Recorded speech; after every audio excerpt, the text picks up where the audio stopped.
Hello friends, Hailtails here. So today I'm going to be going through all the heroes here in Esport Godfather and giving you guys a quick breakdown of each one.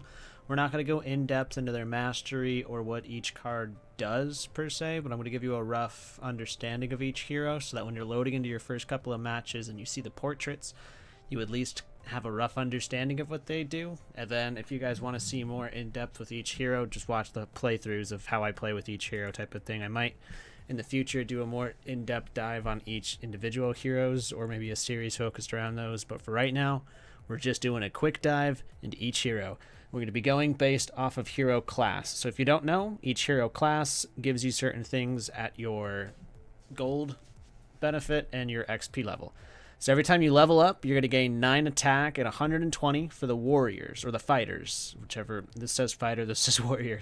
But so all of these guys get the same gold and leveling bonuses. So for the warrior slash fighter, attack is plus 9, max HP is 120 per level, and then per 25 gold, you're going to get 0.6 attack and 4.5 max HP. So you don't have the highest attack for sure when you're leveling up and gaining it from gold. Both marksman and assassin are going to have higher attacks than you, and I think support has a higher attack than you, and potentially even mage. Yeah, everybody else but tank is going to have a higher attack than you, so you're getting attack and health, but still a little more into the health because you're more of a brawler, not an assassin or anything like that. So, going into Wukong. Wukong here can only be played in the top lane. He's a melee. Wukong's benefit is he cannot be inflicted by debuffs, but he can also not be inflicted by buffs because he's invulnerable to both buffs and debuffs, so he's a very good loner champion if you just want to toss him in the top lane. He has great health stacking capabilities to get nice, big, and beefy. He has a cross-map initiate as well as having some armor reduction capabilities, so he's great if you think there's going to be a lot of brawls breaking out in the bot lane to get a numbers advantage, especially against junglers. You can turn 3v4s or into 4v4s, or you could turn 3v3s into 4v3s. So he's awesome for when you need a tank who has strong offensive capabilities and you don't need anything fancy, just something bare bone. He's a great starting tank. Aurelio here, or a great starting fighter. Aurelio here is a crit-based fighter. He likes to have a lot of crit chance. He's going to buff himself with Protagonist. He has a strong initiation with Flame Assault, as well as having counter-jungling capabilities and energy management, as well as field harass with Inferno March, because you hit everything around you, and you get energy based off of that. He's really flexible because he's going to be kind of one of your, not your primary carry most often, but he's going to be most likely your secondary carry, and he can go in the top, jungle, or the mid lane, so depending on how you want to build him and play him, you can throw them into any of those roles. A more isolated role in the top lane could be a great option for him if you just want to throw him up there to make him scale and buff him up with some really nasty items. Mid lane, you're probably going to want to go slightly tankier just because you're going to be at the mercy of the jungler all the time, and you can get jumped on a lot. And then with the jungle, you're going to be a little more tanky as well as a little more harass-based, just because you're going to be brawling a lot for the most part. But Aurelio is really flexible. Kid, great late-game carry. He also has the ability to stack damage on priority targets, so he's able to put a debuff on you with Conviction, which means when you take damage next, you're going to take even more damage. So he's great at making sure we kill that AD carry. So even if the AD carry only gets hit once or twice, they're going to take a lot of damage. And also he gets buffed the more times units die, so he's great against late game pet fights. So if you have a Zealot or any of the other pet users like Omaha, he's great with those because that's just another buff for him when you kill the pet. Monta here, our fish boy. Probably my favorite jungler if I had to put out. Monta here, he's going to be another crit focused jungler. He has counter jungle capabilities, field hit capabilities, and a 1v1 fight. He's great for finishing things off as well as getting things started with his ability to poke and counter jungle a lot. And he has one ability that can both counter jungle and poke at the same time. So he's great for just being aggressive. I really like him. He can be played in the jungle as well as the mid lane. I love playing him in the mid lane. It's actually a lot of fun and you can get a lot of good stuff out of him through the mid lane. So don't be afraid to try him there. Reinhardt here is going to be a mobility-based healing tank. His damage is decent, and his first damage is going to put an armor debuff on people, so that's great for him, but he is going to be more focused around being able to initiate from cross-map as well as healing your teammates. Haas here is phenomenal for when you're facing a team that is focused on buffing somebody up, especially if you're facing, say, like a Justice with a Dylan trying to buff her up all the time, on top of other buffs potential in the top lanes and things like that. He's great to do. He's great for that counter because you can focus down one particular target and steal their buffs, as well as gaining their strength. So if they are going for a buff-based build, Haas is great against that. Otherwise, you probably have better options, but he's really just only good for fighting. Miki here is the exact opposite. He is phenomenal for objective fight control. He's always going to be in the fight. He's always going to be a nuisance. He's going to be really annoying. He has strong initiation, and he's going to have really good shielding, but he's not going to do a lot of damage. So he's going to be more of that support-based, objective-focused tank. Justice, on the other hand, big nukes, big damage from them. They have to scale up as well as have buffs active, so you want to make sure you're fighting around the times Justice has buffs active, or if you're on the enemy team, or if you're facing Justice, you want to fight when she doesn't have her buffs active, just because delaying those really does help you win those short skirmishes. But you have to watch out, because if an enemy does get below 25% HP, you will execute them, so you do need to watch out for having your units drop too low when you're facing them, as well as watching for moments that you can set that up, because she has both a field execute and a fight execute. So you can win some fights that you're outnumbered with just because of that execute. Zealot here is a great option for tank. Justice, can go in the top lane and the mid lane. Miki can only go in the top lane. Zealot here is a great option for being a nuisance in a tank with a little more damage capabilities. He's played in the top and the jungle. I primarily play him in the jungle because he has some great counter jungling options. The fun part about Zealot is he does count as 3 units in the fight arena, so that's 3 targets that they have to target potentially over your backline, which is phenomenal. So if you have a AD carry that you're trying to bump up with just a bunch of buffs, you can throw Zealot in the front line just to have more options for the enemy to hit. Downside of that is AoE is really strong against Zealot because his clones share a damage pool. So if you're going up against a Zealot and you find it annoying, just start building some AoE. Babe here, on the other hand, is great with items, and that's about it. That sounds a little weird, but if you play around item spikes, because you can get items really early on Babe, as well as stacking up with just your scaling capabilities, you have really strong item spikes that you can use for things like free-for-all or even home delivery into an initiate, because home delivery will move you to a square. So you have to be able to watch for Babe's item gain and then abuse those power spikes. So it's going to be the most important part with Babe, is using that. Because once you get your first item, you're significantly stronger than everyone else who doesn't have an item. And then once you get your second one, you're most likely going to get significantly faster than them getting the second one. So it does take a little more paying attention to, but it's definitely worth it.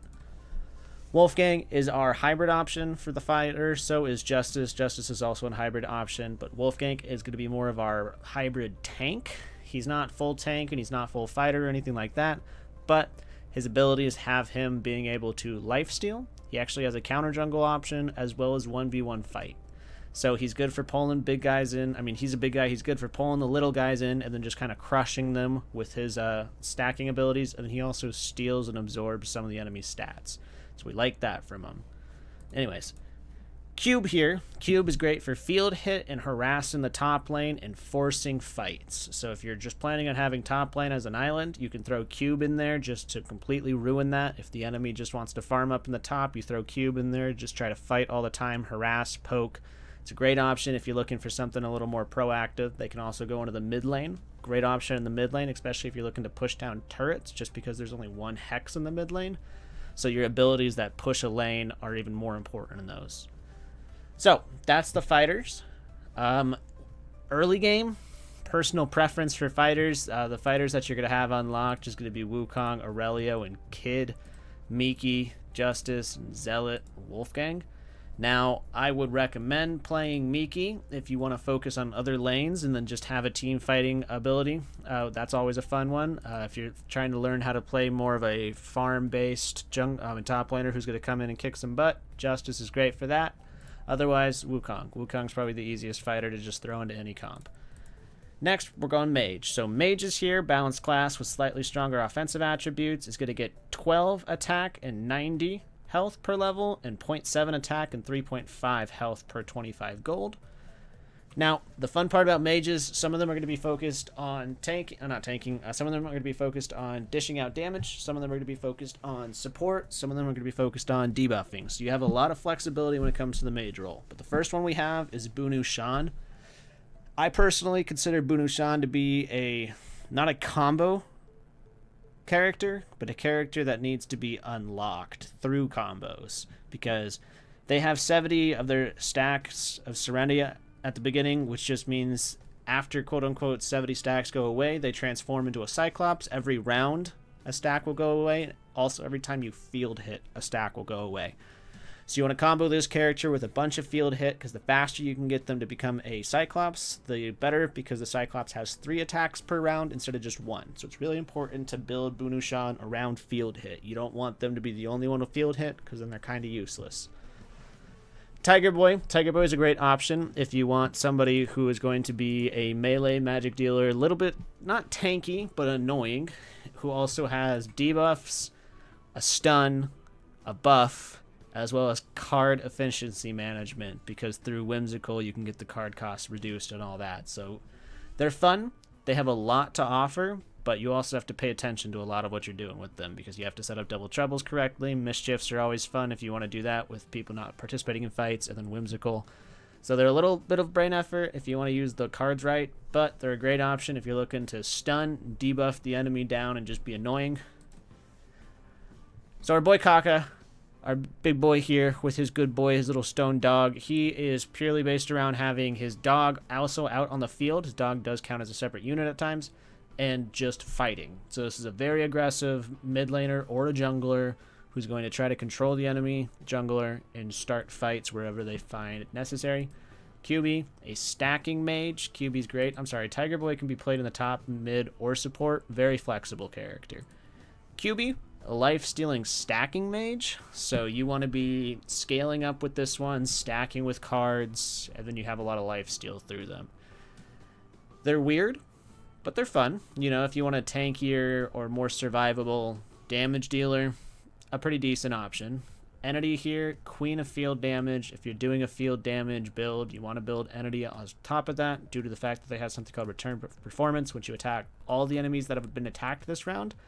So if you're playing something like Gang and you're always guaranteeing at least 2 people getting hit with your throw, with I think it's called Boom, as well as if you have a top laner like Cube or something and the top lane's always getting hit, that's at least 3 people you're guaranteeing that you can almost return performance constantly, which is just great harass if that's something you're planning on doing. As well as having some strong AoE, not the strongest AoE because it's not constant, it's only when you're buffed, but it is still strong. Diggo here is a fun character when it comes to their cards. Their cards are all based around turrets, so they're a little bit interesting, a little bit weird. They also can't take any damage until they're the last one alive on their team. So they're very much a backline carry who's just going to sit there and try to dish out a lot of damage, so you don't have to worry too much about building around them to be survivable, because they're always going to be the last person to die.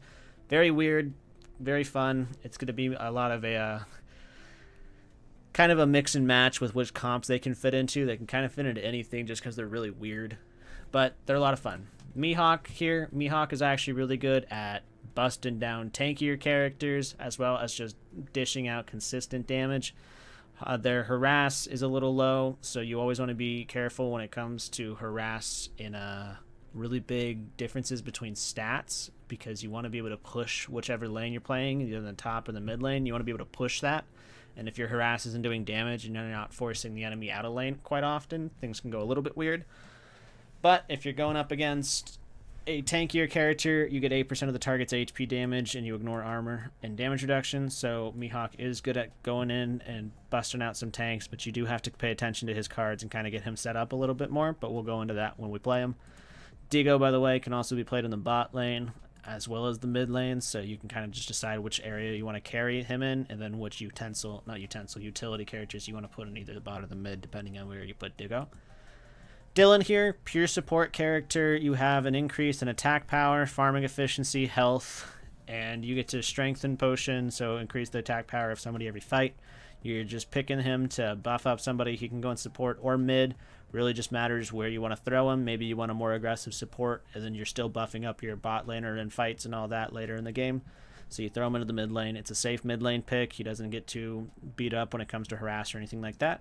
Deadfire is weird. Deadfire is a melee mage, and she actually puts dots on enemies whenever they are forced to move through cards. So if you have a lot of card pushing allies or teammates that you're setting up, she's a great option to throw into that just to get a little extra harass through it, as well as if you're trying to set up entity, you can start using just movement based abilities to do damage, as well as if you're doing anything with Cube is a pretty good option. Marisai in the top lane is a good option, who we'll get into here in a second, or really just anybody who likes to push their enemies on top of their cards. So also like Elmi, for example, can push people with her harass. So good for using up against movement characters. Neil's great AoE damage. You're able to bond with allies, so that you're not getting outnumbered, and you're very, very good the longer the game goes. If you have a character or an item that helps you remove debuffs, you can get some crazy combos with Neil's, but that can get thrown off depending on who goes first and things like that. But if you just want straight AoE damage, especially if you're going up against a Zealot combo, for example, Neil's great option. Lastly, Crank, probably my personal favorite mage. Very fun. They both debuff and buff, as well as giving you a really fun card called Swap, which is you choose an ally and Crank swaps positions with them. So depending on if you're in support or mid, you can set up some really weird gank combos with that.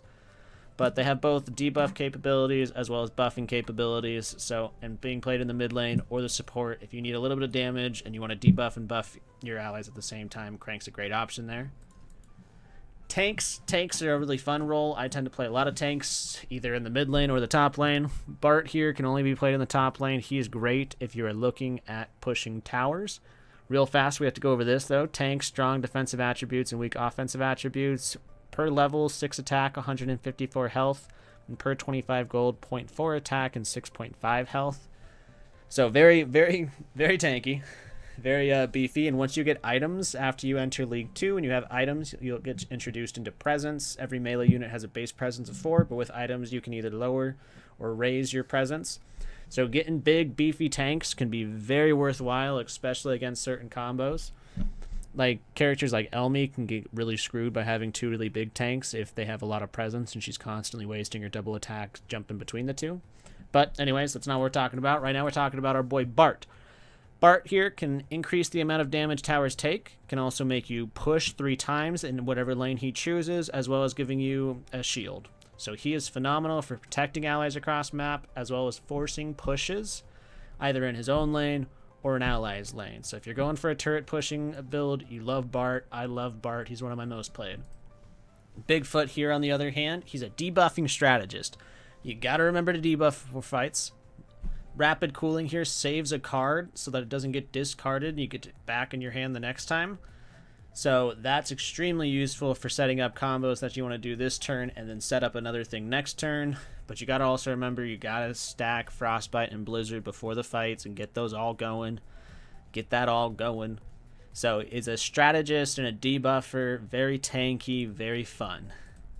Blocker here. Blocker is a card combo hunter. So when you put interference field on one of your allies, signal detection is going to help you find your allies cards, as well as signal enhancement is going to let you play your ally cards more often.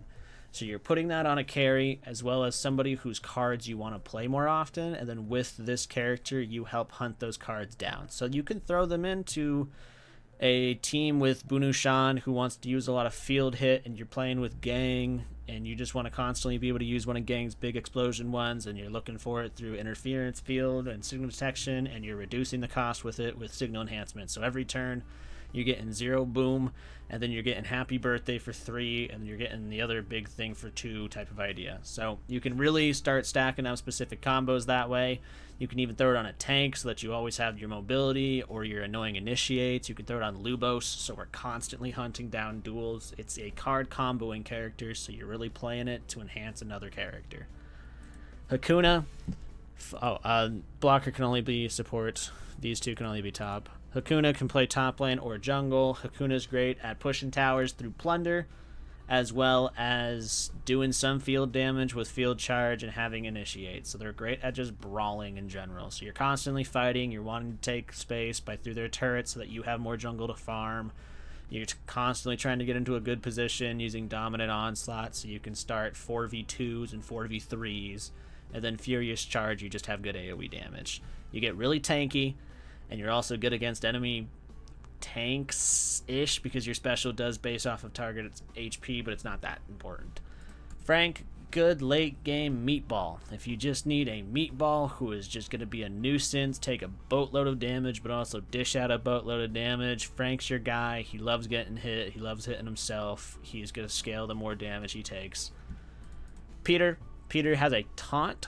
Peter is phenomenal for taking down annoying characters who have round 1 abilities, such as Lubos, for example. When you play Lubos, he has his stab that he selects round 1. It's always going to Peter now because Peter has a taunt that forces it to select him.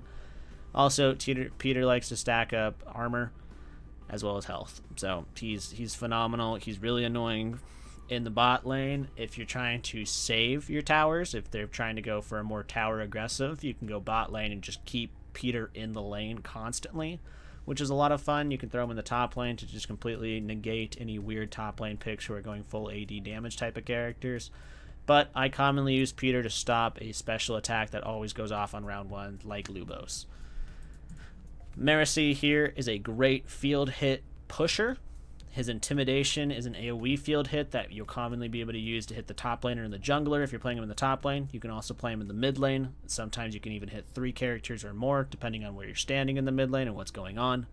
My Hood is a push and a field hit, so if you're looking for something to abuse with both Lady Deadfire as well as Bunu Shan or Anidi, you have this. So when you push them, you're field hitting them for 1, as well as starting a dot, which counts as another field hit for buffing Bunu Shan.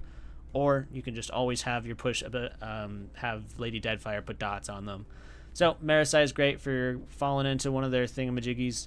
He's also just a fun character to play. He's tanky. He does relatively decent damage for the most part. He has extra damage the more he gets hit, or he has an extra attack type of thing. So I really enjoy playing Marasai. He's also one of my favorite mid lane tanks. If you are looking to play a tank in the mid lane and you only want to bring in one, I recommend bringing in Marasai first. Last but not least, you have Fatty White, who can go in the top lane, mid lane, or support. They're going to be an physical countering buff tank who has really annoying field hit through throw snowballs and hail. Hail also helps you push towers. So if you're looking for that extra tower pushing abilities, Fatty White's really good. Fatty White's probably slept on a lot. I don't use him often. I should. The AI likes Fatty White, so I do highly recommend him. That's the tanks. Assassins here, so we'll read this real fast. Strong offensive attributes and weak defensive attributes. 14 and 70 per level for attack and max HP, and then 0.8 and 2.5 per 25 gold for attack and max HP. So the assassins are probably the most straightforward ones to explain. Kamatachi here. Kamatachi is great when you're using abilities that have a lot of discard for cards, as well as characters who take a lot of action in fight. So Kamatachi with a character like Bunu Shan, for example, who attacks 3 times, or Elmi, who attacks twice, counts as multiple actions for Bunu Shan in them. So he's able to stack up his fight ability more often, as well as any characters that use a lot of card play or a lot of card discard plays.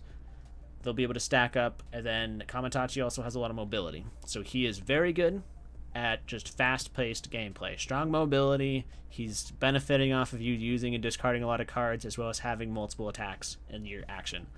He can be played in the mid lane or the jungle. He's phenomenal in both. Lubos only can go in the jungle. Knight's Oath is he's going to cover one of your teammates. If they get in a fight, he's coming in with them, He's boxing it out. He's defending his laners. Duel. His most important thing of his entire his entire kit is duel. It's a fight to the death. It forces you to fight until either the Lubos or the enemy dies. So depending on who you're fighting, you might put it on their enemy tank because their AD carry is at 2 HP and Lubos is at full. So you put it on the tank, you and your teammates kill the AD carry as well as killing the tank now because the duel was initiated on the tank. So even though the tank wouldn't have died most likely, now no matter how many rounds it takes to kill the tank's dying. So Lubos is great for forcing fights and getting kills. He also has a round 1 armor penetrating attack that also reduces armor.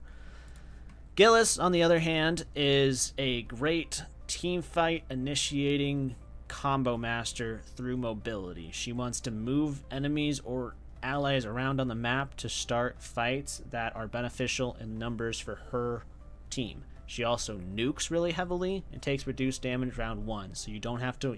You can use her more aggressively in short round fights, such as 1-round fights or 2-round fights, because you know she's not taking any damage in the 2-round fight at the very start. So she has a benefit when it comes to that. But the most important thing with her is you got to be able to understand the mobility and the attack ranges and the fight ranges and all that, so that you can use that to your advantage, especially if you're using characters like Hakuna. You can use Hakuna and Gillis. Gillis can constantly cast her spells to get people out of the range of Dominant Onslaught, and then Hakuna can Dominant Onslaught and get a numbers advantage. So she's a great combo character to set up with things like that. Mo is a bounty-based character. If there's some characters in the game like Charon, who's a support who we'll get into later, who are able to increase the bounty of certain allies. Mo's great at countering that because he's going to get extra benefits based on the higher bounties that the enemy has, but the only thing Mo does is kill people. He only attacks people. Compass of Death is just going to help you kill people. Slayer's Intuition is going to help you kill people. Death from Above is going to get you more gold, help you kill people. That's all he does. He doesn't counter jungle. He doesn't have any energy efficiency or anything like that. No real mobility for the most part. He's just killing people. Okay? He's just killing people. Now, Pirate Princess, on the other hand, she's also killing people, but she has some counter jungle capabilities with instant slash, as well as just having AoE field hit. And she's able to target the back line as long as she has her passive active, which makes her attack the lowest health enemy. So she's great with that. Also, when an enemy dies, she's slippity slashes, you know? So that's nice. So if you're going up against a pet battle, enemy pet dies, she's slashing somebody. So that's always good. Lan, crit stacking, multi-hitting assassin who is a lot more work and not as much reward as everybody else for the most part. Very weird. You have to you have a lot of the cards of step A, step B, step C, and reboot. You do have to pay attention a lot to your cards. You're stacking your crit rate and hoping for crits, and then every time you crit, you get to attack another time, but your crit rate's reduced. So you're a crit stacking multi-hitter who has a lot of setup. Can be played at the top and the mid lane. For my personal playstyle, I tend to play assassins more often in the jungle, so I have not experimented with Lan a lot. And from what I know from other players as well, they're not as worth it as other assassins, so we can be building better team comps. But don't be afraid to mess around with them. If we find a nice equipment setup, we might be able to pop off, go crazy with the character and things like that. So just because I don't play them doesn't mean they're not good. But I just can't speak too heavily on them. So support, we got Birdie Zhu here. So debuffing, field hitting harasser, because you have Thunderfinger for the harass, and then you have 3 static lightnings for the debuffing. You want to be debuffing before fights. Very fun character. You can get a lot of MVPs on this character through the bot lane. Can only be played in support. If you're looking for that strong harass and that increase in damage, Zhu is great. Beverly. I love Beverly in losing matchups. And what I mean by that is if I have a just destined to lose mid lane matchup because our stat bonuses are so different, or they counterpicked me early in the draft, I can play Beverly and I can use maintenance to keep my early turret alive so I don't lose my jungle super fast, especially if it's a mid lane. If my mid lane's gonna lose, keeping my turret alive through maintenance just helps my jungler be able to farm more efficiently through the game, as well as doing some damage. So I love playing Beverly in a matchup where I'm either losing or I really want to stack somebody with Renovation. So Renovation, you throw it on one character. Every time you use it, you're buffing them up. So we're constantly looking to stack up somebody. So I'm either using it to buff somebody or I'm using it to save my jungler's map control.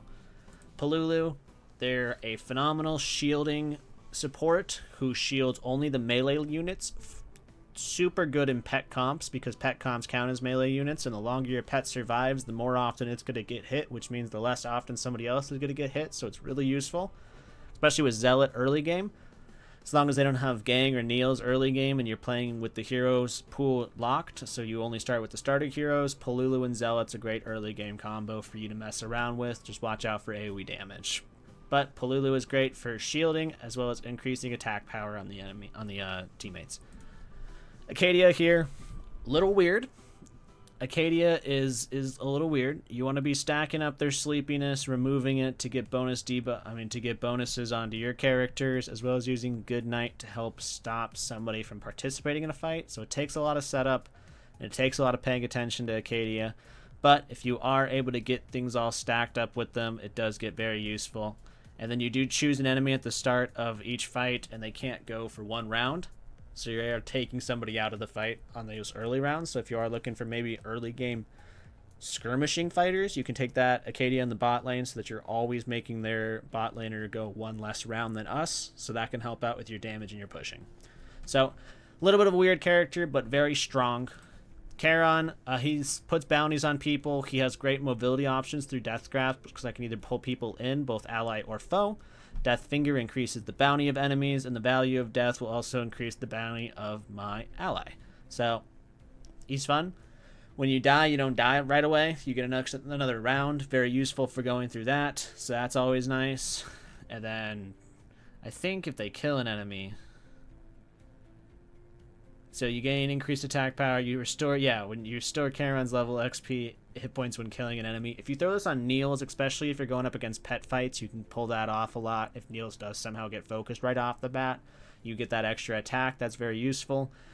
Though sometimes, obviously, that next round Niels is going to be stunned, so you have to kind of plan that out. But if you do have nukers who just need to get that one last attack off, you can experiment with Charon. He's only in the support lanes. More often than not, I play other supports, but Charon is really cool. Tivi, full healing as well as helping you jungle, because you're able to bring your jungle back to life, which is always fun. So Melody of Revive spawn all monsters in jungle of your team, and when these monsters are eliminated by ally heroes, they provide 75 additional gold. So if I'm going like hardcore farming in the jungle, I'm playing like Aurelio in the jungle, I'm using Flame March all the time, and I'm just all over the place, and I have clear jungle, and because I have Poacher or something as a trait, I can use this to just boost up my jungler, a great option, while keeping other people alive through just heals. So Tivi's good for that, or if you're just looking for a straight-up healer, Tivi's great for a straight-up healer. Pasai here, great for field healing. He's able to heal with cards through Elixir, but he really shines in long fights, because the longer the fight goes, for every 5 actions taken by units, Pasai increases the attack power of all ally units by 1.5.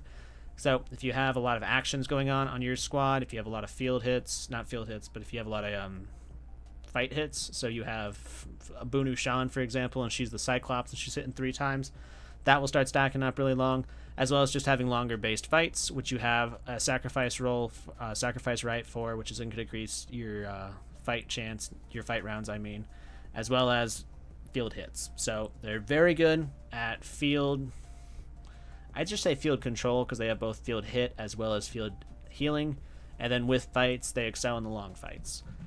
So that was support. Support's very nice. I don't remember if we read off the support thing. If we didn't, it's 1290. It's 12 and 90 per level for attack and max HP, and then it's 0.7 and 3.5 per 25 gold for attack and max HP. Last but not least, we're talking about Marksman, which is 15 attack, the most attack per level, and 68 health per level, as well as 0.85 attack and 2.5 health per 25 gold. Marksman, probably the easiest to explain, but also the most fun. Okay, so we're starting off with the most annoying character. I don't know how to explain this guy's playstyle more than just a jungle monster eliminating, turret harassing little gnat.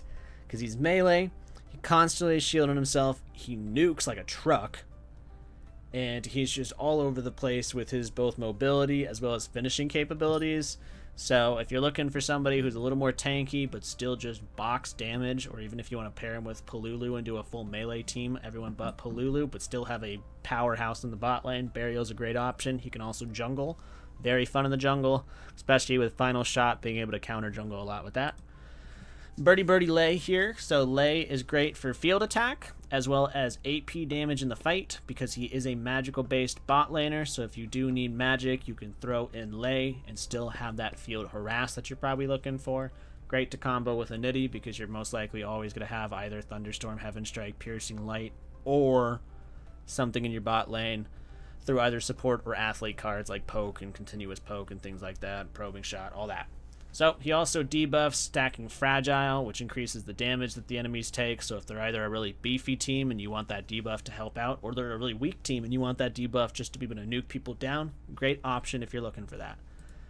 Elmi here, great for tower pushing. You guys have probably seen me play Elmi a lot. I love playing Elmi because Elmi's really strong in lane. She has great harass in lane through cards. Overclocking plus her cards, if you pull them all at the same time, can be very obnoxious to deal with. Strong dueling capabilities with her double tap.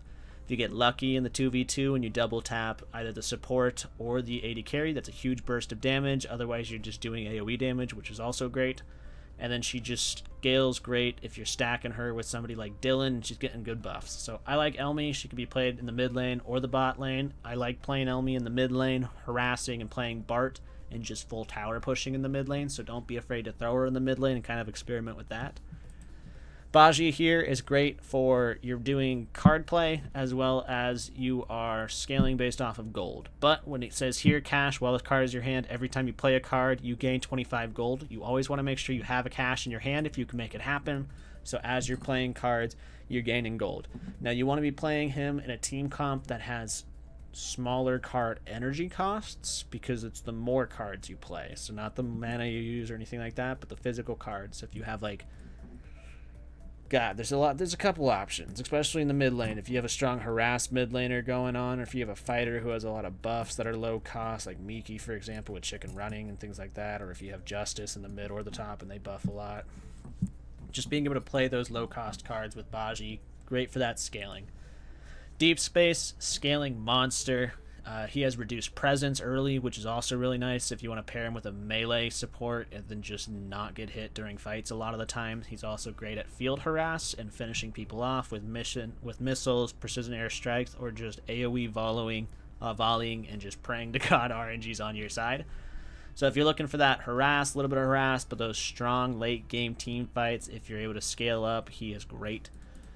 Bond, great at harassing and killing low health targets. You really want to be able to hunt down and kill low health targets. If you're able to get that, he starts scaling up really good, but he's good at executing things. So we're always looking for those low health fights with Monkey Do. Maybe we have an initiate card on our jungler. We might take 2 initiate cards on our jungler athlete wise if we do want to play something around Bond. Omaha, if I'm playing Bond in the jungle. If I'm playing Bond in the bot lane, I'm probably having farm cards. And then we're playing around more of a farm style of getting him really, really beefy and having him just be an executing monster later on in the fights. Omaha, very basic. He's just going to shoot his bow, but he has a pet. And his pet is a melee. Great for pairing with Palulu. His pet can also start cross-map fights as well as be in fights as an ally for his teammates. So it gives you a little extra presence on the map, as well as having that crossfight initiation, which is very useful. Gang, straight AoE damage, field hit and fight hit. So if you're looking for that AoE damage, if you need to take down pets and other things, or if you're wanting to do that field hit where you're stacking up for Bunu Shan or you're setting up Aniti combos, it's a great option. Last but not least, Ada. Ada's a weird bot laner. You need to have her cards in your hand, and if you do, when a fight starts, you're supporting with said cards. So she's always going to be supporting in any fights, but depending on what you pull, she's going to have a different combo. So sometimes RNG is on your side and things can go really well because of your Ada fight, and she either saves you or just barely helps you kill something in the early game. All around, if you're focusing more on other lanes and you want just a steady bot laner who can help out across the map, Ada's not a bad pick either. But that's every character right there. We're going through class-wise. When it comes to my recommendations for everything else, I know we went over Fighter for early game recommendations. For Fighter, Wukong and Miki are going to be your best options if you just want something safe in the top lane you can build around. Mage, early game mages, you really want to start working with Niels, just so you can start learning him and doing things with AoE damage, but you might want to be putting Niels in the bot lane for the majority. If you're looking for a good early game mid laner, I also recommend Dylan. Dylan's phenomenal when it comes to the mid lane. Actually, if we go switch here, we can go and click on these roles and look at them through the role selection. So let's do that real fast. Top laners, I'm highly recommending, once again, Wukong, Miki as your early game top laners. You can also do Hakuna. And then we're going to look at this just by class because that's what we went over. Now, in the jungle, I highly recommend early game jungler. Zealot's good as long as you're not going up against an AoE comp and you want to play a Palulu comp. Otherwise, I say start practicing things like Kamatachi, Lubos, and the Pirate Princess for being able to set up fights and taking control of when you want to initiate on your own terms. So it's very important to start playing with those. You can also start practicing Hakuna. Mid lane. So I don't particularly recommend any mages early in the mid lane because, well, obviously the only 2 mages you have early in the mid lane or 3 is going to be Tiger Boy, Dylan, and Niels. And out of those 3 options, I'm most likely going to be playing Dylan the most early game with my mid laner. It's hard playing Niels in the mid lane early, kind of, just because you are going to get jumped on a lot in the early game. There's only one ban most often. They're going to be playing things like Kamatashi and Princess and Lubos and whatnot, so I tend to put Niels in the bot lane more often than I put them in the mid lane, especially early when I don't have as strong as tank options. But Dylan, phenomenal. Tiger Boy, phenomenal. Both of them, phenomenal, but I tend to play them in support more often because in the mid lane, I'm most likely playing something like Elmi, Pirate Princess, Kamatachi. Just having that aggression in the mid lane is really fun early game. If you're having the problem where your mid laner keeps dying early game, try out Wolfgang in the mid lane. But outside of that, I would say Wolfgang, Niels, and Elmi and Pirate Princess, I would say, are your early game picks for the mid laner if you want to learn the game. Our support, actually, we'll go with the bot. No, we'll go with support. We talked about support first. Support, early game supports, I highly recommend learning to play. You want to learn to play Dylan. Dylan's phenomenal. And you want to learn to play Birdie Birdie Zhu. Phenomenal. Outside of that, you're going to pick more around your preference. You're going to do Fatty White when you need a tank and you're facing a full physical comp. And you're going to pick Tiger Boy when you have somebody really annoying on the enemy team you want to disrupt. And then, of course, our bot laner. Highly recommend that you learn how to play around and build comps based around Elmi, Deep Space, and Birdie Birdie Lay. These 3 are going to be just phenomenal throughout everything. They work well with a lot of different items. I'm not saying Gang's bad or Omaha's bad or Burial's bad, but these 3 I have the most success with, and they play most in the traditional form of how an AD carry plays in my head, which is a lot of harass in lane, a lot of field poke, and a lot of tower pushing. But that's it for us going over all the heroes. Hopefully you guys enjoyed that. I'm going to next go into building a custom athlete, and we're going to go ahead and select through all of the hero selections for us, so you guys look forward to that. But for this was all the heroes Esport Godfather. Thank you for sticking around towards the end. If you liked it, feel free to leave a like, subscribe, come back later, check out the playthrough we're going to go through. But besides that, hop on into Esport Godfather and start gaming. All right, I'll see you in the next one. Bye.